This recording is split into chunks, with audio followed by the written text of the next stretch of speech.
In a tragic incident that has shocked residents of Tokushima Prefecture and raised pressing concerns about highway safety across Japan, a fatal head-on collision between a large commercial truck and a passenger bus claimed the lives of 2 individuals and injured several others. The accident occurred in the early hours of Sunday on a national highway winding through the mountains of western Tokushima. While the investigation is still underway, initial reports suggest that the truck involved in the collision veered across the center line, crashing directly into the oncoming bus. The bus driver, who survived the crash with minor injuries, told his company in a preliminary statement, the truck went over the center line, indicating that he had little time to react before the devastating impact. The collision, a morning turned tragic. The collision occurred around 6:40 a.m. on National Route 192, a relatively narrow but frequently traveled road by logistics vehicles and intercity buses connecting various towns and cities in the Tokushima region. The area is known for its scenic views, but also for sharp curves and occasional poor visibility, especially in early morning hours due to fog and cloud cover. According to Tokushima Prefectural Police, the bus was carrying 14 passengers and 2 crew members, including the driver and a guide. The truck, a 10-ton vehicle hauling industrial cargo, was en route from the industrial district in Kobe to a warehouse facility in Kochi. When the 2 vehicles collided, the front sections of both were completely destroyed, crumpled inwards from the sheer force of the impact. First responders described the scene as a tangle of twisted metal and shattered glass, with some passengers screaming for help as others remained trapped in the wreckage. Casualties and emergency response. 2 people, 1 from each vehicle, died on the spot. One of the deceased was identified as the 52-year-old truck driver, who was pronounced dead at the scene. The second fatality was a 68-year-old male passenger seated at the front of the bus. Emergency services say he suffered multiple blunt force injuries and cardiac arrest. 10 other passengers on the bus sustained various injuries, including fractures and head trauma. Most of the injured were transported to nearby hospitals, including Tokushima Red Cross Hospital and Yoshinogawa City General Medical Center. Several remain under observation, though none are reported to be in critical condition. The bus driver, a 45-year-old man with over 2 decades of experience, sustained minor injuries and was discharged after a few hours. It was during his initial company interview, conducted shortly after medical treatment, that he made the statement about the truck crossing the center line. Eyewitness accounts and dashcam footage.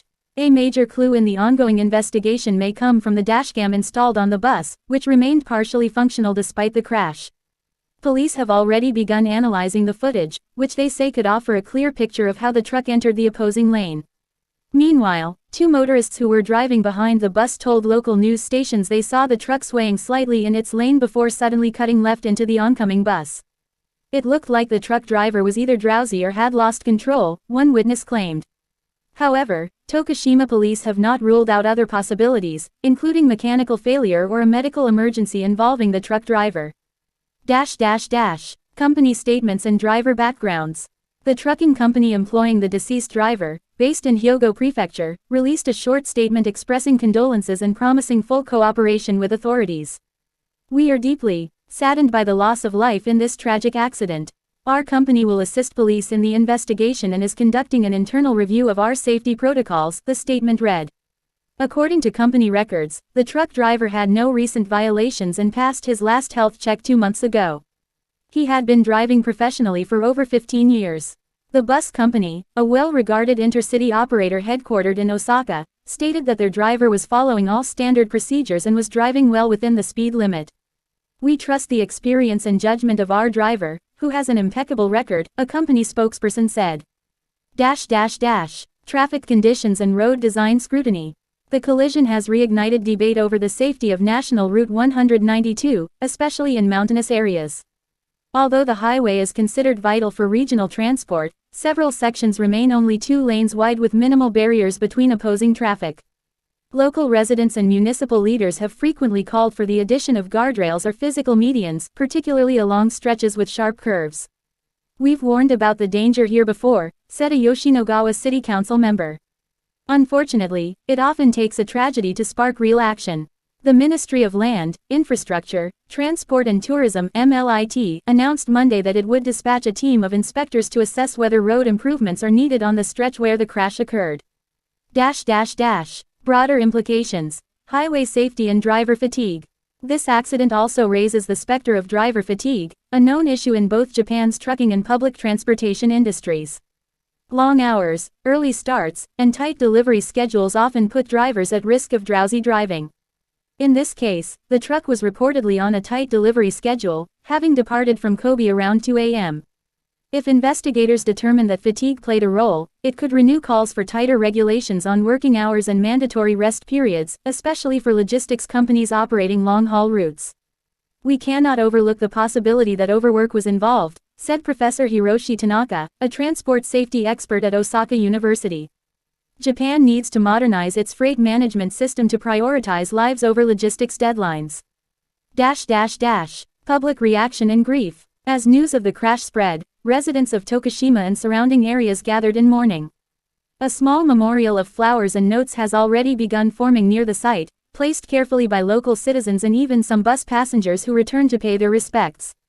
One handwritten note, left by a middle school student, read, "May those who passed rest in peace. Please make this road safer for everyone."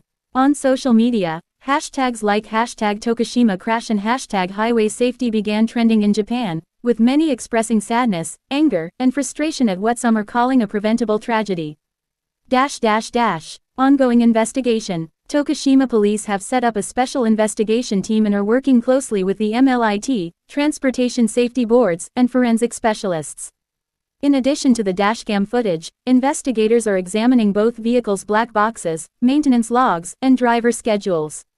Autopsies will be conducted on the two deceased individuals to determine if any medical issues may have contributed to the crash. Toxicology tests are also being conducted to rule out substance use, although police say there is no immediate evidence of drug or alcohol involvement. Conclusion. A tragic reminder. As the community grieves and authorities search for answers, this devastating collision serves as a reminder of the fragile balance between human life and the fast-paced world of transportation logistics. Whether due to human error, mechanical failure, or systemic industry pressures, the tragedy on that quiet Tokushima highway has left a permanent scar, one that demands reflection, reform, and above all, remembrance of the lives lost too soon.